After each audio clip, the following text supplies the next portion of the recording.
সম্মিলিত প্রচেষ্টা না থাকলে মানবাধিকার লঙ্ঘনের ঘটনা দূর হবে না দেশ থেকে। Trust of human rights Bangladesh টিএইচআরবির মতো বিনিময় সভায় বক্তারা সমাজে যতই আন্দোলন কিংবা প্রতিবাদী হোক না কেন, সম্মিলিত প্রচেষ্টা না থাকলে মানবাধিকার লঙ্ঘনের মতো ঘটনা দেশ থেকে কখনোই দূর করা সম্ভব হবে না বলে মন্তব্য করেছেন trust of human rights Bangladesh টিএইচআরবির সভায়। বক্তারা আরও বলেন, মানবাধিকার বলতে আমরা সাধারণ অর্থে বুঝি মানুষের সেসব অধিকার ও স্বাধীনতাকে, যে অধিকারগুলো নারী পুরুষ শ্রেণী ভাষা জাতি ধর্ম বর্ণ নির্বিশেষে যে কোনো মানুষ জন্ম থেকে মৃত্যু পর্যন্ত সমানভাবে উপভোগ করতে পারে। প্রতি বছর 10 ডিসেম্বর বিশ্ব মানবাধিকার দিবস পালিত হয়।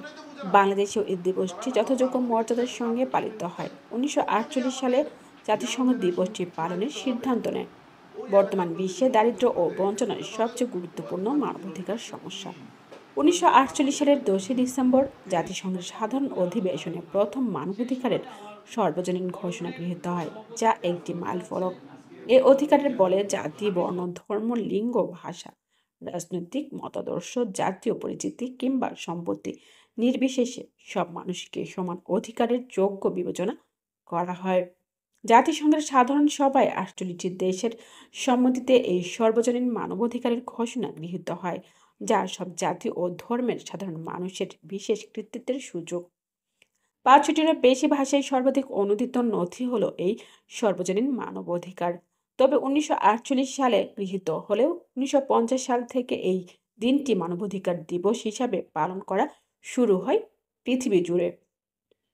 বিশিষ্ট সমাজসেবক ট্রাস্ট অব হিউম্যান রাইটস বাংলাদেশের চেয়ারম্যান মাসুদা বিলকিসের সভাপতিত্বে অনুষ্ঠিত সভায় আলোচক হিসেবে উপস্থিত ছিলেন সংস্থার চট্টগ্রাম মহানগর সভাপতি অ্যাডভোকেট আতাউর রহমান, শিক্ষাবিদ ও গবেষক সৈয়দ মোহাম্মদ মোক্তার উদ্দিন, অধিকারের ফোকাস পারসন ওসমান জাহাঙ্গীর, শিক্ষাবিদ সংগঠক ও সমাজসেবক মোহাম্মদ সাজ্জাদ উদ্দিন, লেখক সাংবাদিক ও সংস্থার মহাসচিব আবদুল্লাহ মজুমদারের পরিচালনায় অনুষ্ঠিত মতবিনিময় সভায় অন্যান্যদের মধ্যে বক্তব্য রাখেন সংগঠক ও মানবাধিকার কর্মী মোহাম্মদ সাইদুর রহমান মিন্টু, সাংবাদিক ও ব্যাংকার শাহজালাল, মানবাধিকার কর্মী মফিজুল আনোয়ার, আরফান মীর বরকত হোসেন, সংস্থার দপ্তর সম্পাদক মোহাম্মদ শাহজাহান সাজু, শিক্ষক ও মানবাধিকার কর্মী মোহাম্মদ হানিফ,